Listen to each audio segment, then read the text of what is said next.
మా అనంతపూర్ జిల్లాలో కరూపాత జిల్లా ఇప్పుడిప్పుడే ముందుకు వస్తున్న ఈ జిల్లాలో ముఖ్యంగా చూసుకుంటే ప్యారలల్గా ప్రభుత్వానికి ప్యారలల్గా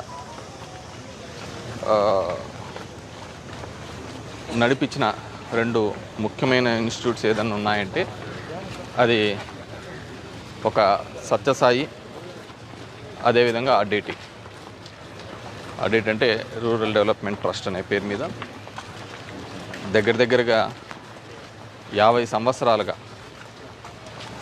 1969లో ఫాదర్ విన్సెంట్ ఫెర్రర్ ఏర్పాటు చేసినటువంటి ఆర్డిటి ట్రస్ట్ ద్వారా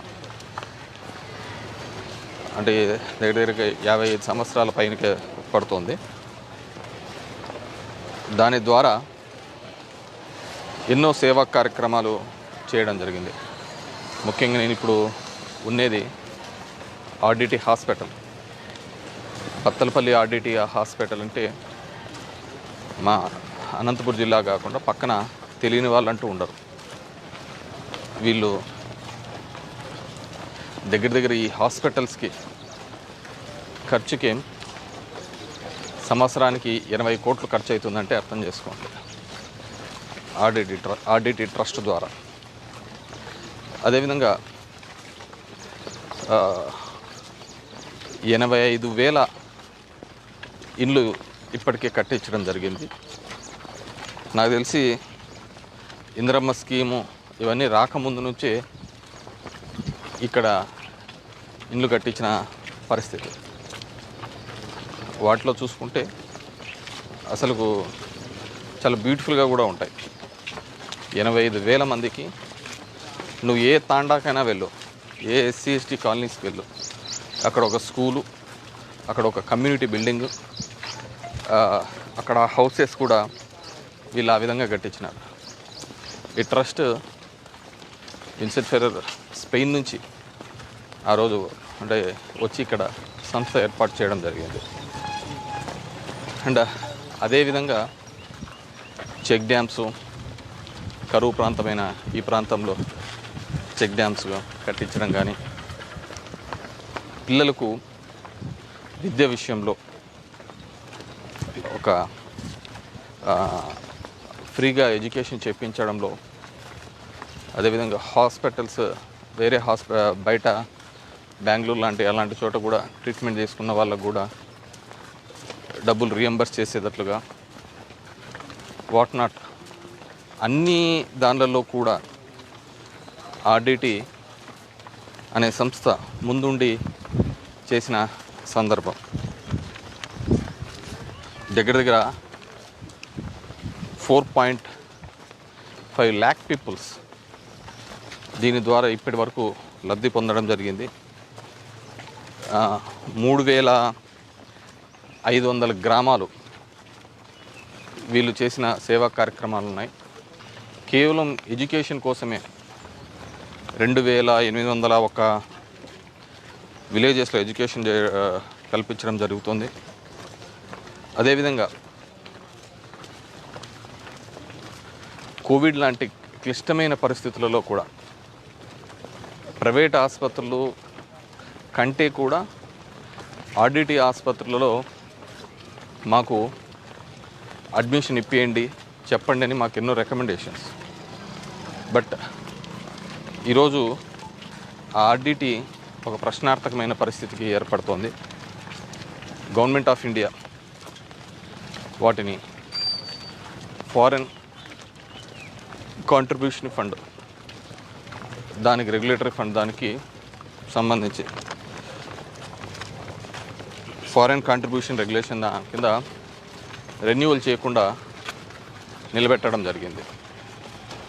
ఆ విధంగా ఫారెన్ కాంట్రిబ్యూషన్ రెగ్యులేట్ చేయడం వల్ల వీళ్ళకి వచ్చే నిధులన్నీ ఆగిపోవడం జరిగింది. ఇది ఎలక్షన్స్ ముందు నుంచే ఉంటే అప్పుడు కూడా అమిత్ షా వచ్చినప్పుడు కూడా ఒక రిప్రజెంటేషన్ ఇచ్చినారు, ఈ విధంగా చేస్తున్నాము, దీన్ని ఇబ్బంది పెట్టద్దండి అని చెప్పేసి చెప్పడం జరిగింది. సరే, ఎలక్షన్స్ అప్పుడు తలాడిచ్చినారు, వెళ్ళిపోయినారు. ఈరోజు అది చాలా క్లిష్టమైన పరిస్థితులలో ఉండడం చూస్తున్నాము.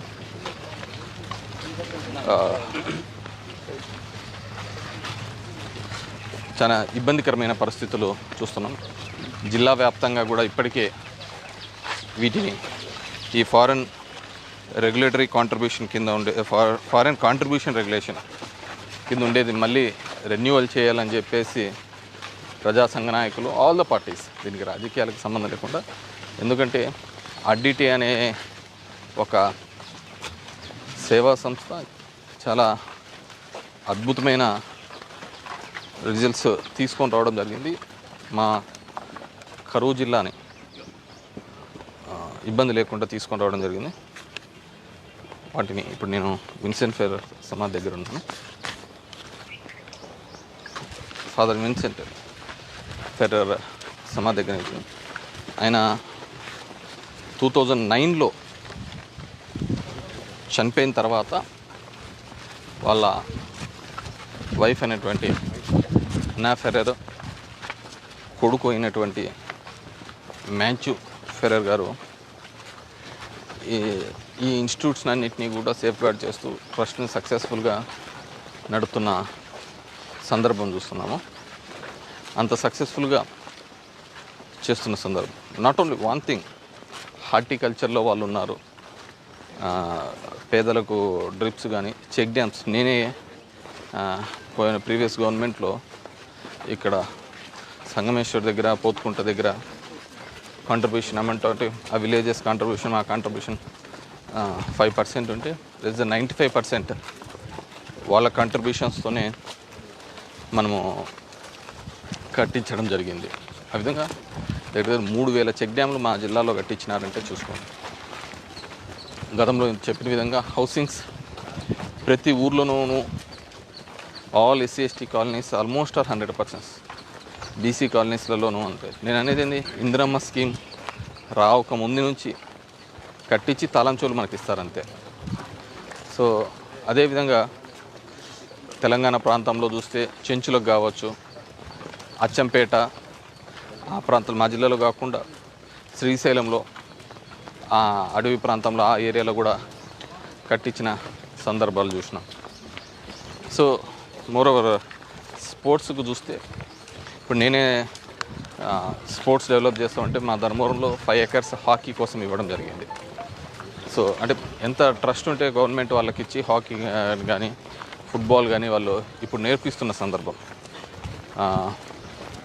అనంతపురం దగ్గర 30 ఎకరాలు లాస్ట్ టైం నాకు తెలిసి దిలీప్ ట్రోఫీనా ఏదో జరిగినట్టుంది, దిలీప్ ట్రోఫీ ఏదో జరిగినట్టుంది. దానికి ఇండియన్ ప్లేయర్స్ అందరూ కూడా ఆల్మోస్ట్ వాళ్ళు రావడం జరిగింది.